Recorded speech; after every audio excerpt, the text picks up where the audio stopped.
I was born in a secluded village on a mountain. Day after day, my parents plowed the yellow dry sail with their backs towards the sky. One day, I wanted to buy a handkerchief, which all girls around me seemed to have. So, one day I stole 30 cents from my father's drawer. Father found out about the stolen money right away. "Who stole the money?" he asked my brother and me. I was stunned, too afraid to talk. Neither of us admitted to the fault, so he said, "Fine. If nobody wants to admit it, you both should be punished." Suddenly, my younger brother gripped Father's hand and said, "Dad, I was the one who did it." He took the blame and punishment for me. In the middle of the night, all of a sudden, I cried out loudly. My brother covered my mouth with his little hand and said, "Sis, now don't cry anymore. Everything has already happened." I will never forget my brother's expression when he protected me. That year, my brother was 8 years old, and I was 11. I still hate myself for not having enough courage to admit what I did. Years went by, but the incident still seemed like it just happened yesterday. When my brother was in his last year of secondary school, he was accepted in an upper secondary school in the central part of town. At the same time, I was accepted into a university in the province. That night, Father squatted in the yard, smoking packet after packet. I could hear him ask my mother, "Both of our children, do they have good results? Very good results?" Mother wiped off her tears and sighed. "What is the use?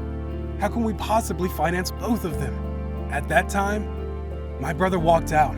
He stood in front of my father and said, "Dad, I don't want to continue my studies anymore. I've read enough books." Father became angry. "Why do you have a spirit so weak? Even if it seems I have to beg for money on the streets, I will send you two to school until you both have finished your studies." And then he started to knock on every house in the village to borrow money. I snuck out my hand as gently as I could to my brother's face and told him, "A boy has to continue his studies. If not, he will not be able to overcome this poverty we are experiencing." I, on the other hand, had decided not to further my study at the university. Nobody knew that on the next day, before dawn, my brother left the house with a very few pieces of worn-out clothes and a few dry beans. He sneaked to my side of the bed and left a note on my pillow. "Sis, getting into a university is not easy. I will go find a job and I will send you money." I held the note while sitting on my bed and cried until I lost my voice. With the money that Father had borrowed from the whole village and the money my brother earned from carrying cement on his back at construction sites, finally, I managed to get to the third year of my study in the university. That year, my brother was 17 and I was 20. One day, while I was studying in my room, my roommate came in and told me, "There's a villager waiting for you outside." Why would a villager be looking for me? I walked out and saw my brother from afar. His whole body was covered with dirt, dust, cement, and sand. I asked him, "Why didn't you tell my roommate that you're my brother?" He replied with a smile, "Look at my appearance. What would they think if they found that I was your brother? Wouldn't they laugh at you?" I felt so touched, and tears filled my eyes. I swept away dirt and dust from my brother's body and told him with a lump in my throat, "I don't care what people would say. You are my brother, no matter what you look like." From his packet, he took out a butterfly hair clip.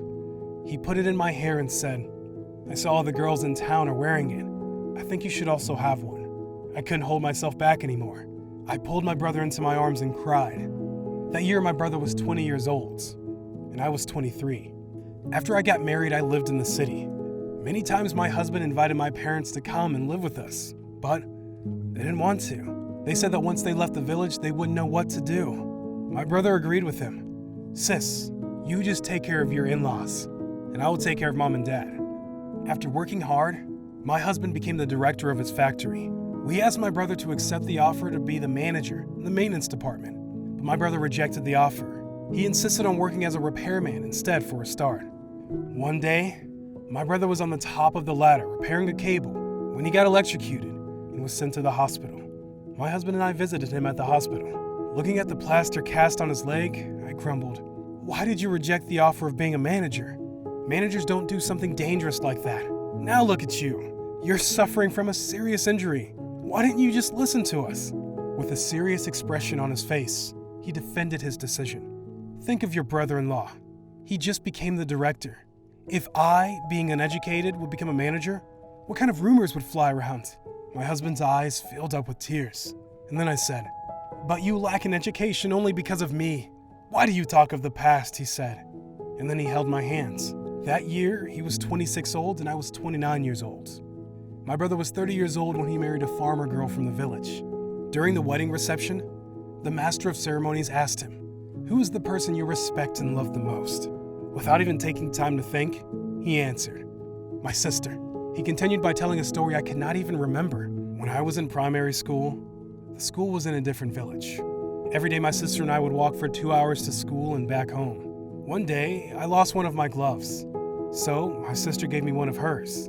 She wore only one glove, and we had to walk far. When we got home, her hands were trembling because of the cold weather. She couldn't even hold her chopsticks.